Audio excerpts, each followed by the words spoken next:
What is the most time-consuming part of transitioning to the RIA model? That is today's question on the Transition to RIA question and answer series. It is episode number 111.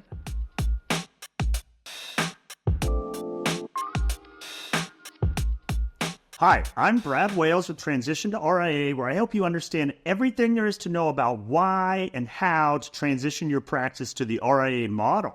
If you're not already there, if you start out by heading on over to transitiontoria.com, you can find all of the resources I make available from this entire series in video format, podcast format. I have articles, I have white papers, all kinds of things to help you better understand the model. Again, transitiontoria.com. Okay, on today's episode, we're going to be talking about if you conclude that transitioning your practice to the RIA model makes sense. And there's all kinds of steps involved, which obviously I talk a lot about in all these episodes. But what is the most time-consuming part of that process? That's what we're going to dive into here. So I've addressed on a prior episode, how long does it take to transition into the model, and I'll kind of touch on that at a super high macro level here. But specifically, of all the steps involved, what are the most time-consuming that you'll want to plan accordingly for that could potentially prolong or delay the actual launch of your RIA? So we're going to be diving into those here. And the key as you go through this whole kind of process of what it takes to make such a transition is, and which I'll be explaining here, some of these parts or some of these steps are out of your control. So it doesn't necessarily matter how fast you want to do things and move things along. Some of it because you're reliant on other services or people that you can only go as fast as they're able or willing to go on their part. And so we're going to kind of dive into how that can drive this equation as well. But specifically, I'm going to be talking about two items that are generally the most time-consuming kind of variable steps involved in this entire process. So to back up real quick, though, to understand where those two pieces fall into this entire process, it's important to understand there's three main steps involved with potentially transitioning your practice to the RIA model. So step number one, and these are by design in this order. So step number one is to take the time to understand, is the RIA model even right for your practice? So you need to understand how the model works, how the economics works, how the flexibility works, how your responsibilities will work, and then to understand how does that compare to what you have now, and is it a good fit to be making that transition? So that's essentially all education at that point. That's a big part of what I help advisors with, is understand, how does it work over here? What do you have now? Is it a fit? Is it worth pursuing? Is it something you should be pursuing? And so that's kind of step one in the process. Should you even be doing this? Should you be going down this path? Step two in the process is if we conclude that it's a potential fit for your practice, well, there's three main ways you could go about doing this, how transition into the RIA model.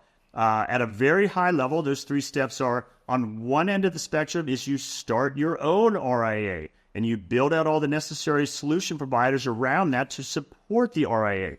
On the other end of the spectrum is as opposed to start your own, you might conclude, hey, I'm better off joining an RIA, oftentimes that have been purpose-built for this very reason, to say, hey, for advisors that want the benefits, the economics, the flexibility, the freedom, the independence of having their own RIA, but maybe just don't want some of the compliance responsibilities of starting the RIA, that, hey, there's RIAs out there you can join on the other end of the spectrum. And then in the middle, there's kind of a go-between those two, often referred to as a supported independence type approach. But the idea being there's three main ways to go about doing this. They all have their pros and cons, so you need to take the time to understand how all three of these work, how all three would look for your practice, and then you conclude, okay, which of these three is best for me and my practice? I help advisors understand all three. I help advisors understand how to pursue all three of them. So I have no incentive to steer you one way or the other. It's to help you understand, what are those three options, how do they work, what's best for your practice. So that's the step two in the process. Now, if you get past that and you conclude, okay, which of these three paths, the final step in the process, okay, what logistical steps do I have to take to implement that path that I've chosen in step two? So in this episode, we're primarily talking about starting your own RIA. So if you're going to start your own RIA, what are all those logistical pieces you need to put in place, whether from choosing a custodian to choosing technology to get an E&O to your marketing plan, your website plan. All of those logistical pieces have to be put in place. That is where what we're going to be talking about today occurs. I'm going to give you two specific items that typically are the most time-consuming in this process. They revolve around that logistical step, because the reality is, of those three steps, first, understand, should I go down the RIA model path? Number two, what are the three ways to go about doing it? Let me understand them and decide which would be best for me. Number three, logistics. Of those first two, in theory, you and I can get on a call, get on a Zoom, and we could pull an all-nighter, and we could crunch that out and do that as quickly as possible, because that's mostly education, understanding things, understanding what it would look like for your practice. To the degree you're willing to put the time, I'm able to put the time to meet with you at whatever time works for you. We, in theory, could knock that out as quickly as possible. It would still take time, but we could, in theory, knock that out as quickly as possible. Once you get to the logistics, that's where things start to slow down. And again, that's where the two items are today. Now, within that logistics bucket, to be clear, while there are multiple variables involved in that, you are often and generally running most of your work on those, your due diligence on those steps in parallel. So it's not a matter of, okay, let's identify, here's the 10 things you need to solve for, and you're going to do them one at a time, and you can't start the next one till you finish one. And there is some that's sequential, but for the most part, they can be run in parallel. Now, you'd want to prioritize that. That's something to help advisors with, to say, hey, here's the things we need to start working on essentially day one of the logistics. Here's what we can push off to farther into the process. But again, the two biggest items we're going to be talking about, you often will be running them in parallel. So I don't want to suggest that you have to do one and you can't even start the next one until you get there. From a notable standpoint that I want to point out, one is that you can run them in parallel. And then the other is, again, this is what we're going to be talking about. The two steps here is primarily based on if you're starting your own RIA. If you join an RIA, this entire process, or at least the logistics step, can generally be done a lot quicker than if you're starting your own RIA. Now, you wouldn't want to pick which pathway of the three pathways that is best for your practice. You wouldn't want to pick that based on which is the quickest to do, because you're making a very long-term decision here with your practice. But it is what it is. If you conclude that joining an RIA, and I've done several episodes on that, is the best path for you, that generally is a quicker process than if you are starting your own RIA. So get into the two specific items again in that logistics bucket. These are the things, from having hundreds of these conversations over the years or working with hundreds of advisors through this process, that typically take the longest in the process. So the two items that I'm going to dive into them specifically are registering the RIA itself and getting your office arrangements set up. So let's dive into both of those one at a time. So the first one, registering the RIA. If you were going to have your own RIA, part of that process is registering it on the front end. So that is, there's multiple steps involved with that. I go into that on several episodes, and this is a common thing I walk advisors through to help them understand. The first step in that is typically going out and hiring a compliance consultant firm that will help you with that registration process. There's all kinds of compliance consultant firms out there. Of different service offers, of different price points. So part of it is you have to understand, well, who are the players, why you might choose one over the other, that sort of thing. Again, that's where I can help you with. But you go out there and you say, okay, hey, this is the best firm to hire for this. And then these firms help with, among other things, creating the ADV, creating the policies and procedures manual, creating the advisory agreement. They do all of this work back and forth with you to understand your practice, to create the ADV, to register the RIA. And so there's some back and forth time involved in that. They have to learn about your practice. They have to draft these documents. There's back and forth to make sure that what they've come up with it properly reflects what your practice does, those sorts of things. And then even after that step is done, then they need to send it off to the regulator. So in most cases, I did a separate episode on this. There's a couple other variables that could come into play, but in most cases, who they send it off to would depend on your size. So if you have 100 million or more in assets, you will be SEC registered RIA. So after all this ADV is ready to go in the registration packet, they will send it off to the SEC. If you're under 100 million, it's typically going to the state that you reside in. And the challenge is all 50 states have a slightly different process for this. But regardless, whether it goes to the SEC or the state, at that point, that's an example where it is now out of your control. So you can do everything leading up to that as quickly as possible. You can hire a compliance consultant as quickly as possible. Again, you want to be prudent with this, you want to do your research, but let's say you go through those steps on your end as quickly as you're able to. You can work with them on trying to create the ADV as quickly as you're able to on your side from a capacity standpoint, and they're able to on their side. But once it gets sent off to the SEC or state, you have to wait for them to respond. And the time involved in that can vary. The SEC is typically around 30 days or so is what it, from the time it gets sent off to them to the time it comes back. States, unfortunately, are all over the place, and each state has a different kind of standard that they've kind of historically held to. And so part of what the compliance consultant firm will help you understand if you are going to be state registered is to say, okay, in your state, we typically see that process take X number of weeks. It's usually not less than 30 days. If anything, some states, unfortunately, can get quite longer, in some cases much longer, if they're behind for some reason.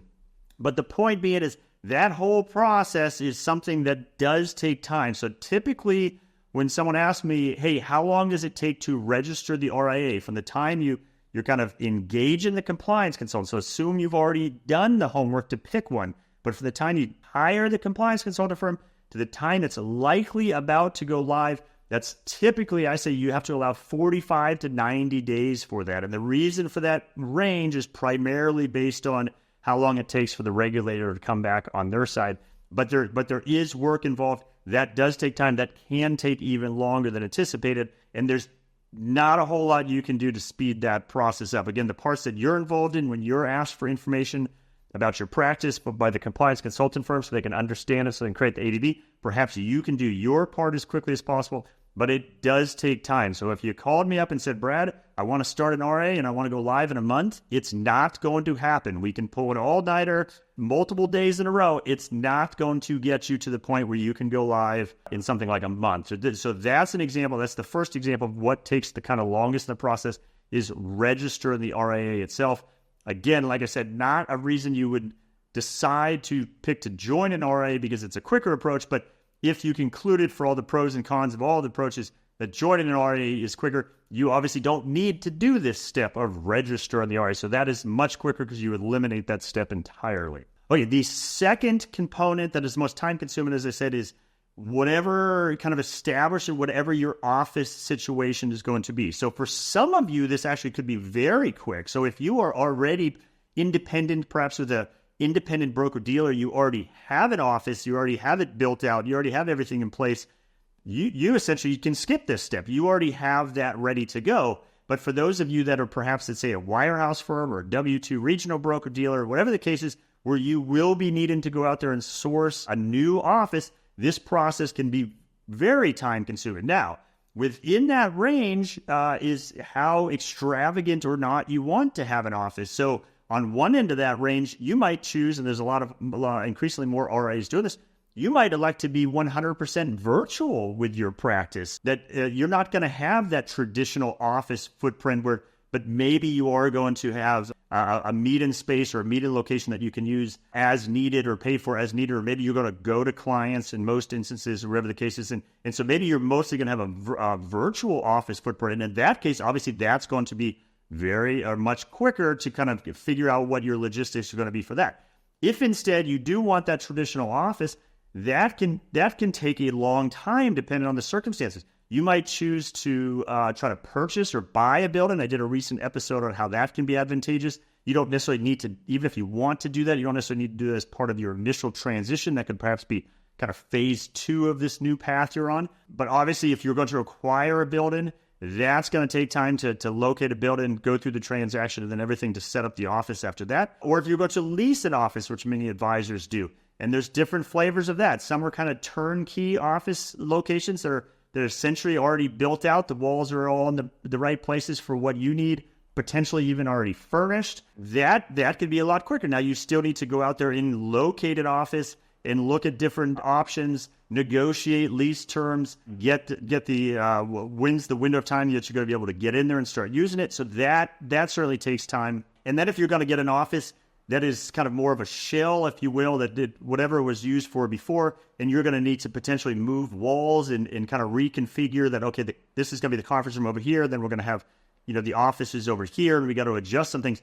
that literally can take months and months and months from the time you source that to the time you're working with contractors to make those changes.